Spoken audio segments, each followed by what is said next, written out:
Welcome to Company Secrets Ballet Unfiltered, the podcast where we pull back the curtain on the professional dance world. Each week, I sit down with artistic directors and industry leaders to have candid conversations about how dance companies really work, what they're looking for, how decisions get made, and what it takes to thrive. I'm your host, Jared Reddick. This is the final episode of Season 1, and I couldn't think of a better way to close out than with my guest today, the incomparable Gillian Murphy, who recently retired after an extraordinary 29-year career with American Ballet Theatre.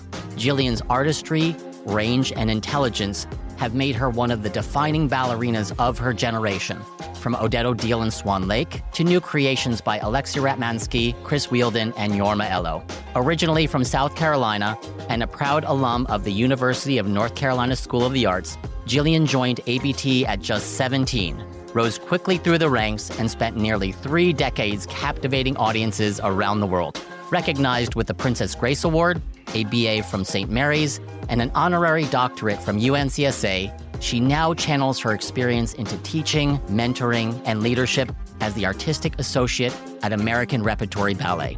I'm so grateful to have Gillian here today, not just as one of ballet's most accomplished ballerinas, but as a friend and colleague. We'll be talking about her incredible journey, her transition beyond the stage, and what she's discovering about life, leadership, and identity in her next chapter.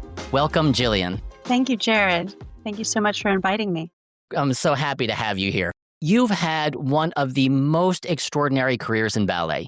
You retired this past July after 29 years with ABT. How has it been? What does life look like now? And how are you feeling about it? Great. It was a whirlwind to go out with Swan Lake, and all the excitement building up to that last show was really kind of over the top, but it ended up going better than expected. It really was exhilarating. The audience was electric for that final show, and my peers really were so supportive through my entire final season. And so just recovering from that whirlwind, that excitement, just feeling good that I was able to finish strong. And I took a little time off. We had a summer vacation planned to Hawaii and to Australia. So my husband, Ethan, Stiefel, and I, and our son, Axe, who's now 6 years old, we did some traveling over the summer for a month. And then once we got back, I've actually been really busy. So it's pretty funny because everyone's kind of like, oh, how's your retirement? And picturing me on my couch or doing basically nothing, but I've been really busy. I've been continuing my work with American Repertory Ballet and staging and coaching Ethan and Johan Kohlberg's production of Giselle. The performances just happened this weekend. So it was amazing to see every step of this process. Usually in the past few years, I've been involved as much as possible, but sort of in and out as I continued my dance career. And so to see it from the very beginning of the rehearsal process to the final performance was pretty special. Yeah, no doubt. No rest for the weary for you, just right off the stage and you just never stop going, except for Hawaii, of course. That was a good rest. Yeah, I'm enjoying it though. This is what I love to do. I really do love to be in the studio. I don't need to be dancing myself. Of course, I've always loved that, but I really get so much out of working with other people and helping them find their way as they create their characters and get their physicality ready for the stage. Yeah, we had the good fortune of having you here just a couple weeks ago working with our students here, and they so enjoyed having you working with them in the studio. Well, thank you. How's it going? They're going well with that? Yeah, they're doing well. I just had a rehearsal last night. I told them I was going to be speaking with you today. And they were like, how does she become so free on stage? How does she know how to take those risks on stage? I think that was a big key to my success in my career is that from an early age, I felt completely in my element on stage. And as much as I tried to work on every detail and integrate every correction and do as much as I could to prepare to be on the stage and in that rehearsal process to really iron out details, I really do feel free on stage. I let that all go. I assume that my body remembers all that information and that being on the stage is an opportunity to share this deep love for the art in a very spontaneous and present way. And so just to trust that that process that I've been through to get to this stage is there and not to overthink that, to really allow myself to be free and allow myself to not try to control the outcome of what happens, which can be a little scary to kind of relinquish control, to not feel like it has to go a certain way, to accept the possibility that it could go completely sideways. But that sort of approach really helped me to find a way of feeling in the moment, and that anything could happen in possibly a good way on stage. Every time I've seen you on stage live, that is so evident in your dancing. It is so full and so rich. It's in the moment. You just never know what's going to happen when I'm watching you in a good way, in the best possible way. Not that it's going to go sideways at any point. No, I appreciate that. And I think it's a bit of a conscious choice as well as a natural inclination, but a choice having watched other dancers, and what I feel inspired by in their dancing is so many things. Obviously, so many beautiful aspects of different dancers to be inspired by. One of the things that really has always stuck out for me is when people change the atmosphere, when they come on stage and you feel they're connected with the music and with the story in a way that is really like changing the energy in the entire space. And in order to do that, you actually can't get too caught up in the technical aspects, like just what you're doing. It's more how you're doing it, which I think has to come from a more emotionally charged place as well. Such a great perspective about how do you get to that place when you walk on the stage, right? Because it's so easy to get wrapped up in the technical about, oh, I have these elements that I'm going to do, or this turn didn't go well, or this partnering situation doesn't happen well. You have to be so present and in the moment to allow things to unfold for yourself. Yeah, it's a balancing act as well. And it depends obviously on what type of choreography you're doing. Yes. Something like Theme and Variations and so many other ballets, they don't allow maybe as much room for that complete and utter freedom in some moments that you have to dial into that technique in like a more sort of mathematical way. But balancing, that sort of scientific mathematical part of your brain with the sheer creative imagination of what we're trying to present, what we're trying to embody. That's what's so fascinating about this art form, is that it requires the athletic, the intelligent, the emotional, like all of these things have to come together in a beautiful synergy. We always saw that in your dancing. Well, of course. you. Those who are fortunate to see you dance live in particular, of course, there's plenty of video recordings of you, but your live performances, there's something so special about seeing a dancer live. You just can't get the visceral feeling about what does the audience feel, what does the orchestra bring to it. Yeah, thank you so much. And I completely agree that there's something about live theater that I hope everyone understands, that really is where the magic happens. Of course, we can get so much from watching Instagram and all these beautiful clips and everything. But, to see Marianela Nunez on Instagram is a thing of sheer beauty. But to see her in a performance is even so much more profound. Yeah. So I hope everyone understands that. I do like the idea of live performances being profound, because that's what it feels like when you're there in person. Even if you're going to see, a rock concert, it's great. You just have such a different experience. It's that shared experience, and we kind of miss that with being connected to our screens so much now. You joined ABT at 17, became a principal at 23. How did you navigate that early visibility and pressure? Yeah, it was a quick trajectory. I was really fortunate to have each role kind of led to the next role in a sense. I know there were some court of ballet guys after I was already a principal, and they went from being in the court of ballet, and then they were doing Conrad and like Corsair just right off the bat. And it was like, whoa, that's pressure to really not have a segue of building your confidence and doing featured roles that lead to maybe more featured roles. And for me, starting with roles that I felt were totally in my wheelhouse, maybe the third odalisque in Corsair, I did get thrown into Myrto with a couple days' notice. So that was a big moment for me where I remember being like, how in the world am I going to do that role that requires so much maturity? But I did have my technique and a natural jump to rely on. And in that moment, even at the age of 19, I tried to focus on remembering that I have those things, that I've been working on the technical side of things since I was 3, or, at least since I was 8 or 9, essentially, in a serious way, and to dig into what is this character about.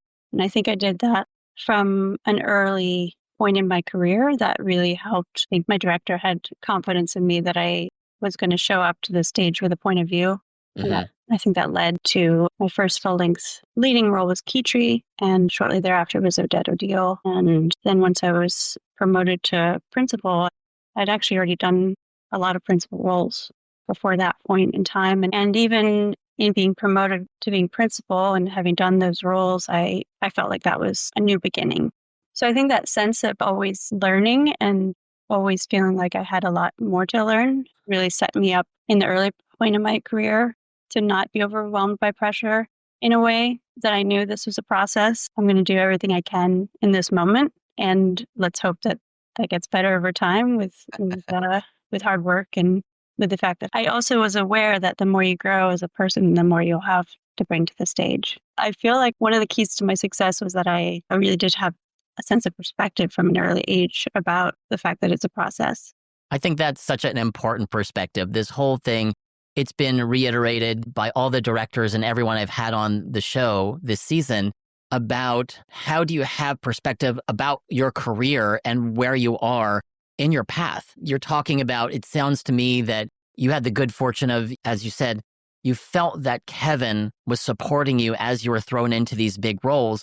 So you had it on that side, that support. And on the other side, you were able to be very grounded and go back and say, hey, my technique is under me. I can handle these roles technically, but also having the perspective to know that, yeah, it's a process and I'm going to get better. You know, you're going to learn in that moment and then get better as you go. You have to have faith. If you think about any of these big roles you just mentioned, these ballerinas and dancers, they spend their entire career perfecting them, especially something like Odette O'Deal or even Keytree, you know, you go back to them over and over and over again, and they get deeper and deeper and deeper with more experience. Totally. Also, Myrta that I was thrown into, I ended up doing it for 20 years, you know, and I never got bored with it. It was never easy in an emotional sense, in a physical sense, how to portray that character and to hold the stage for epic solo, the being back to. Yeah. So yeah, absolutely. I couldn't agree more with what you said. Your repertory spanned the full range of classical and contemporary works. How did that range deepen your artistry, doing a full length one night and a full, you know, contemporary program maybe later on in the season? Yeah, I was so fortunate to have contemporary training in my high school years at North Carolina School of the Arts. And I feel that really set me up for the versatile rep that is par for the course of any great ballet company at this point in time. And I remember dancing Lady in White in Martha Graham's Diversion of Angels. And that was the evening show. And the next matinee was Theme and Variations, Balanchine's Theme Variation. I remember feeling a little bit, this is like really wild for a person's body to go from such drastically different stylistic, energetic pieces of being absolutely grounded, more turned in, finding those moments of real modern dance in Martha Graham's style, and then going into Balanchine's fast footwork and force turnout and all the things that Theme Variations requires. The crazy technicality of it. I mean, that is such a benchmark. And I do love that ballet, though. One reason being I got the chance to dance it when I was 16 at North Carolina School of the Arts with Melissa Hayden's intense preparation process. And also at that time, she never mentioned and no one told me how hard it was. So it was only when I joined EBT, people were acting like, whoa, Theme Variation is like one of the hardest ballets. And I was like, okay, that explains a lot because I was thinking it was difficult, but I did 4 shows in a row at NCSA. And I remember like the third show being like, wow, it seems really hard, but there was no one there to kind of say, yes, this is hard. There's a reason why it feels difficult. Anyways, I digress. Yeah, in terms of going back and forth between styles, I think you can learn so much from different styles of movement, and that makes your contemporary movement richer. It makes your classical work more layered. I mean, to take it a step further, I feel as a dancer, we should explore all styles. I also feel that I would encourage young people to go to museums, go to concerts, go to the Carnegie Hall, and really take in as much art as you can from as many different sources and ideally from live performance as you can, because that really adds layers to whatever it is you are trying to express through your chosen craft. Yeah, I completely agree. We are human beings and how we interpret the art is only as deep as our experiences are. You know, what is informing my viewpoint and perspective as a human being, not as a dancer? Now, what are my lived experiences? What am I bringing to the stage and to the audience? Absolutely. And for me, when I started to delve into more dramatic roles, having life experience, having those Hmm. experiences, reading great books or seeing artwork at the Metropolitan Museum of Art, those things really do inform how to portray those types of characters. Recently, some of my students heard you speak at the Wake Forest Dance Medicine Conference, where you talked about pregnancy and motherhood during your performing career, and it really resonated with them. And it's something rarely discussed openly in ballet. So, how did pregnancy and motherhood change you as an artist? Well, I think when I was first starting out, I assumed that I might want to wait till I was done dancing to have a baby. And I always Mhm. knew I wanted to be a mother. And not to jump the gun, but to tell my younger self something, Yeah. it would be really don't have to do that. Hmm. As long as you have some network of support, obviously, and you feel ready. I actually wish we'd started sooner in terms of trying to have a baby. And I was very lucky that when I was 40, I got pregnant and had my son. And I think it really deepened my dramatic interpretations and my connection with my emotions and with my level of gratitude for the time that I did have in the studio, which I've always felt incredibly grateful for the opportunity to dance and the privilege that I have had to be a principal dancer with my dream company.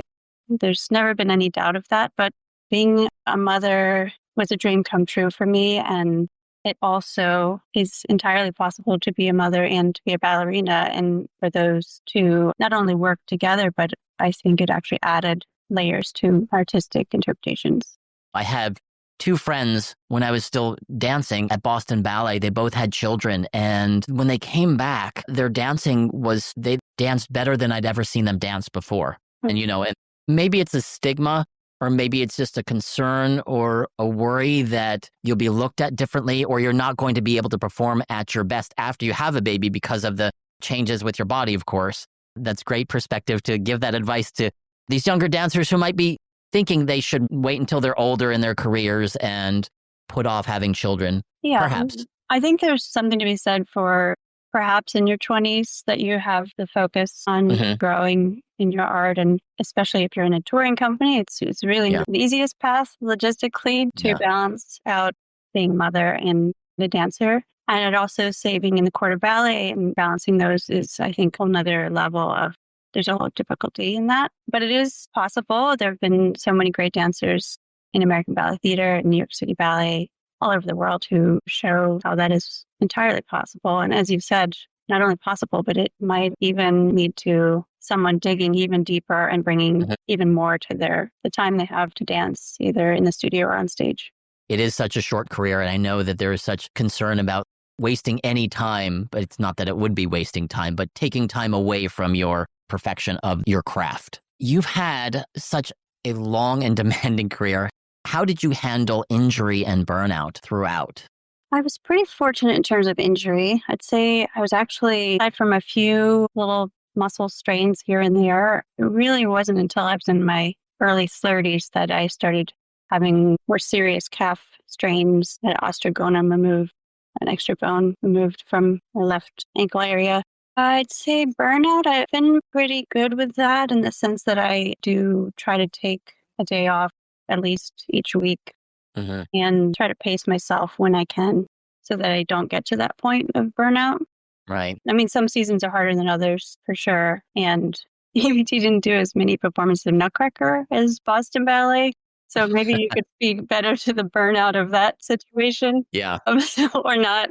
At another time, but yeah, I mean, it's hard when you have those long runs of like Nutcracker, for I think instance. a But yeah. long run, I think being on Broadway or doing that Hmm. extra long run of Nutcracker would be another level of how to manage one's energy and that slight sense of burnout.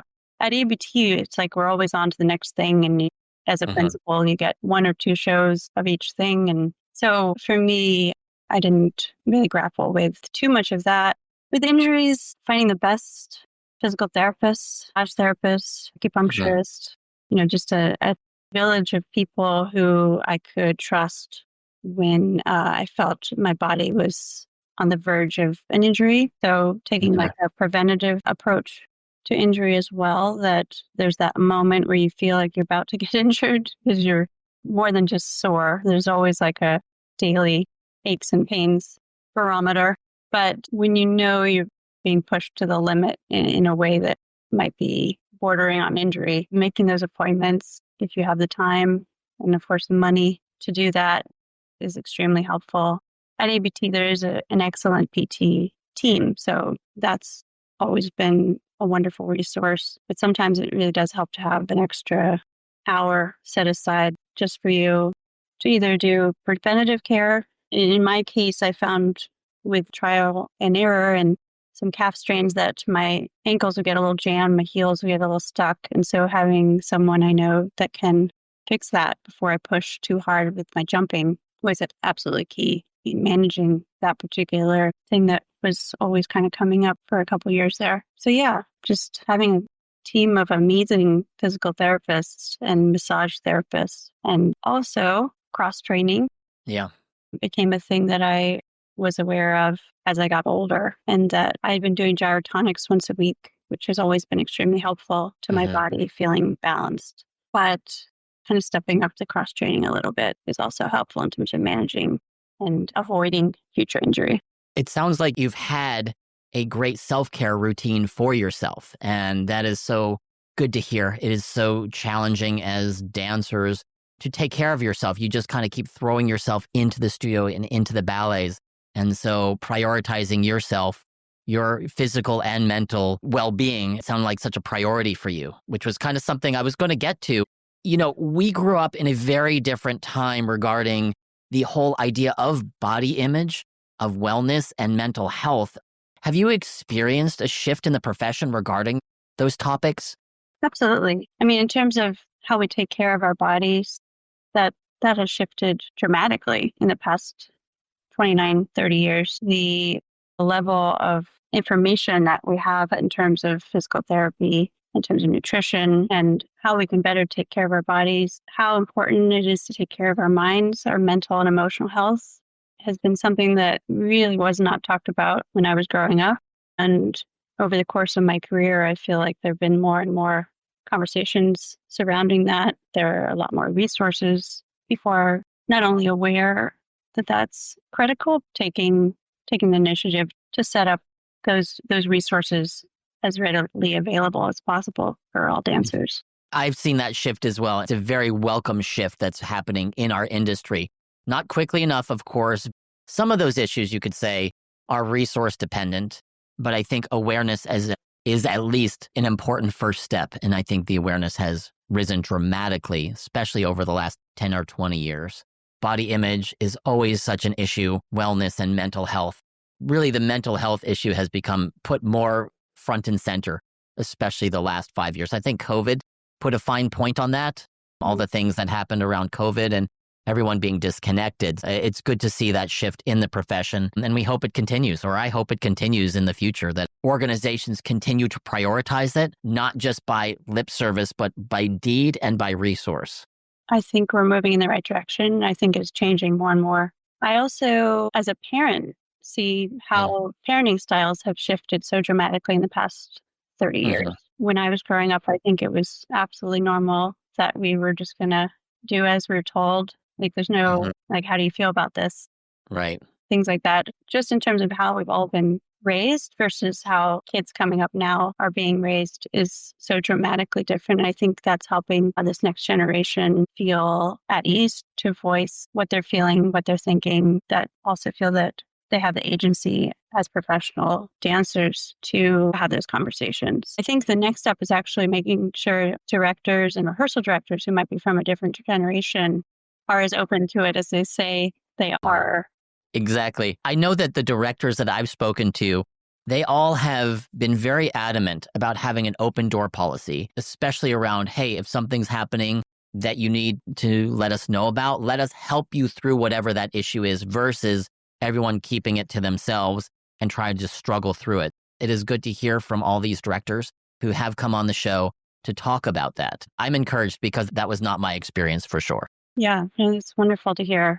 I was very fortunate with my two directors, but from the stories I've heard, and of course the sort of general stereotype of the ballet world in the past, there really was a different vibe about how dancers are able to communicate and to prioritize our physical and mental health. What qualities do you nurture beyond technique? I've been coaching more and more over the years, and that's definitely something I'm going to spend a lot of time doing now, something I'm looking forward to very much. And I find myself working a lot on the technique, on, how to present the footwork and your rotation, the coordination of it all, but really about épaulement, about fingers, Mm-hmm. eyes, getting to the ends of the toes. But the main thing I want to nurture as a coach really is to get their artistry. So their connection with the music, how they can match their body and the way they're moving and what they're feeling with the music, and how they can share that, how they can express themselves in their own classical, if it's a classical variation, in an individual way. Could you give an example? I'd be curious, like when you're coaching someone, you just finished Giselle, like when you're working with perhaps Myrta, for instance, do you work with imagery with the dancers beyond the technique? We're talking about beyond the technique here. Yeah, absolutely. I mean, I encourage them to create their own images, because so much that happens on stage, it needs to come from within. I can encourage them, say as Myrta, that this is a vengeful spirit who, when she first enters the forest, this is her space, and she is preparing this space. It's sort of a conjuring up of like spells and like rituals to get it ready for all these other spirits of dead women who have been absolutely wronged. There's a real gravitas. Myrta is filled with such rage. That's what keeps her going. She's haunting the forest for an eternity because she was so deeply wronged. So how do you put that into like an arabesque pot of array? It's tricky. So it doesn't have to happen with like every single moment that you have to be thinking like all this stuff, but knowing who the character is really changes the energy. There's an energetic shift that happens with different characters. So being aware of that, so you don't suddenly do a Myrta entrance and it's pure joy, is not what is driving her. It sounds like you're helping your dancers understand the lore of their character. Yes, I try to. And it's a lot of fun. It really is. I was also coaching a brand new Giselle this season, and to watch from the first couple days where she was just finding her way, and then she just gave these glorious performances this weekend. And it was such a pleasure to watch that process and to be a part of it, to also witness Ethan, my husband, giving just the most incredible feedback that would help guide her as well from a technical sense, but also in terms of finding her way into that character and what that character is all about. So to be part of the process in terms of sharing my own thoughts, but also witnessing how she took on different feedback. Ethan's such a great coach as well. We've worked together a couple times, and I've seen him work with our dancers, and he had such great insight and approaches, right? He just a real pleasure. Kind of honored to like witness that, as I really appreciate all that he brings into the studio. Likewise. Of course, and his depth of experience and his career and all of that. As someone who's seen leadership up close at ABT and well beyond ABT, what do you think makes a great artistic director today? It's tricky. I mean, a great artistic director in the United States has a particular challenge because, I think with any company worldwide, of course, there are financial concerns and restraints, but to be a director in this country, you have to be strategic, be savvy. I think any great artistic director, possibly worldwide, but definitely in the United States, has to have a business sense as well as an artistic sense. The two directors that I've worked with at ABT were so incredible, so incredibly supportive.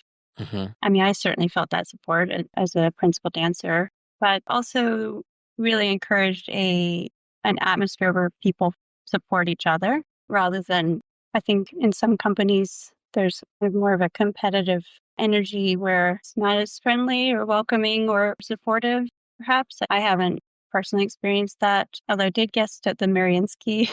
That had a different energy to it for sure than ABT. So to answer your question, though, in terms of what makes a great artistic director, I think so many factors. Being a leader who can be honest with the dancers and kind, to have a vision about the future of the company, and also to push to challenge the dancers as well, and to give the audience something they want to see, but also to perhaps sprinkle in some things that might challenge the audience as well. And so there's just like 10 million things that the directors have to factor in there, and skill set is huge. It is a daunting challenge to be an artistic director, to be in nonprofit sector with all the fundraising that is required to allow for them to execute their vision for the company and support the company. I think that's 100% the situation for directors in the US.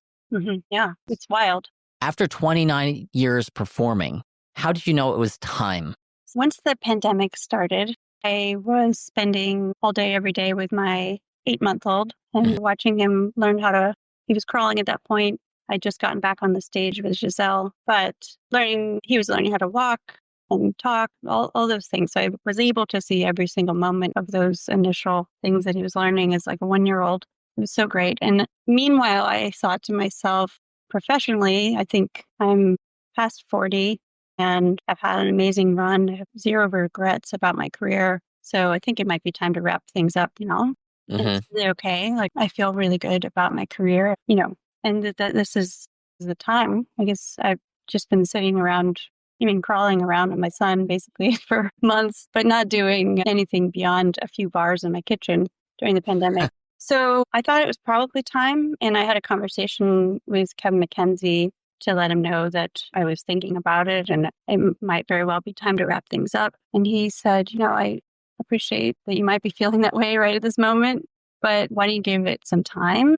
He was like, I do feel you have more years in you and you have a lot to offer at this point with your experience in these roles. So as it turned out, once I got back in the studio, I actually felt way better than expected. And I also was reminded I already knew how much I loved to dance, but I really just felt so strongly like, why would I walk away from this when I am feeling good, not embarrassing myself quite yet. So to try to savor these last maybe couple years.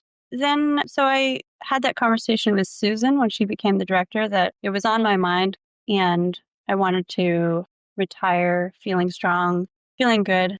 So I just felt like it was the right time to retire of my own volition, feeling that I could still do what I love to do at a certain level. Again, you've had such an amazing career and gosh, to be able to dance as late as you did in your life, it's a real privilege to do that. And the audiences have been so lucky to have witnessed you for 29 years on the stage, delivering such amazing performances, Gillian. Thank you. Really. I really appreciate that. Well, it's true. Who's going to argue with me? No one's going to argue with me about that. You've had such an amazing performance career, as I was just saying. Is there a performance that you'd relive? Ooh, I don't know. Actually, two of the most exciting performances were Ethan's final performance. And what was exciting about that was the energy he brought to the stage and the whole audience was just so pumped. And also I was dancing Corsair with Ethan and Marcela Gomez, and then Stella Brera and Sasha Rudetsky were the Golnara and Lankadem. So aside from everyone else in the cast who I love so dearly, it was really just one of those moments where we're just having a blast. The energy in the theater was off the charts. So that would be one of them if I was going to go back and just be in that moment again. Certainly this last performance that I just did almost 3 months ago was one that I'll savor for a long time to come. But one of the things I really love most about this art form is the ephemeral nature of it, that it happens, something so special happens in live performance and that's it. You had to be there. So in a sense, I wouldn't go back and relive those shows, although those shows do stick out to me as being really so special personally and professionally in so many ways. That's awesome. We are in a live art form. We want to be there in that moment, right? We don't need to record it and then kind of go over and over. It's just to be there was the thing to do for sure. For sure. So, one of my least favorite things to do is watch myself dance on video. So I just love the feeling of dancing. I really appreciate that. It seems, especially most recently in my last show, the audience appreciated that as well. I could imagine that's the case, that the audience felt that way, that they very much appreciated your show. After stepping off the stage, retirement can bring such a shift in identity for dancers. What's exciting you most about your next chapter, your new chapter that you're starting now? Well, I think my friend Brantley Shapiro said, maybe it's not retirement because I'm pretty busy, actually. It's more a transition. So I've been looking at, like you said, as a transition. But I have been coaching for a long time now and teaching. So, it's only been 3 months, but I don't feel like a loss of identity that I'm not the person I used to be. Yeah. That hasn't happened to me yet. So that sounds extremely confronting. Maybe it'll hit me in the next few months. But I feel like perhaps one of the keys to my success as a dancer was that I took the art form and I continue to take the art form very seriously. And I've always tried to do my best in every moment. But my value as a person is not tied to how a performance goes or if I'm having a bad day as a dancer. If I can't do, in my case, like an adagio moment as well as I might wish to, that's not a defining feature in my sense of identity. So in that respect, I feel like this transition might not be as tricky for me as it might be for some other people who are so deeply intertwined in their identity. The main thing is maybe the dancer aspect. And of course, that's a huge part of me. But so far, I feel good. I feel just incredibly grateful for the career that I've had. I always knew that there'd be an end to it. So that was a bittersweet realization from early on. From the moment I started, I knew the days were numbered. And so to really seize the moment as much as possible. So yeah, just really enjoying sharing what I can with the next generation. And I've really found so much fulfillment in that over the years, and particularly, in the past couple months. That is such great perspective. Again, I guess I keep using the word perspective on how we're having our conversation here. It's so healthy to hear you talk about your identity is not defined by your dancing, so to speak, of it being the end all and be all. It is one aspect of who you are, but it is not everything that, again, if a show didn't go your way, you're completely destroyed or crushed over that. You just keep moving on. You use it as a learning experience and move on to the next thing versus being devastated until you can hit the stage again. I love that you have that perspective. It's so healthy. And all that I know about you, Gillian, is that you are so grounded and you're so intelligent about how you think about the art form and dancing. So thank you for sharing that. Thank you. I appreciate that. We have alluded to this, that it is now time for our full circle question. What's one piece of advice you'd give to your younger self at the start of your professional career? Well, I feel like I was pretty grounded. I had a sense of perspective early on, and that helped me out a lot in my career, particularly in getting started. But one piece of advice, I think cross-training would be something I could have started a little earlier. I really only started it when I realized that would be beneficial to avoiding injuries. But I think it could have been something I would have started earlier. Just also because that first year as a professional I do believe it's one of the trickiest years for anyone transitioning. Mm-hmm. Nowadays, there are all these trainee programs and second companies, and I think that's a really critical segue.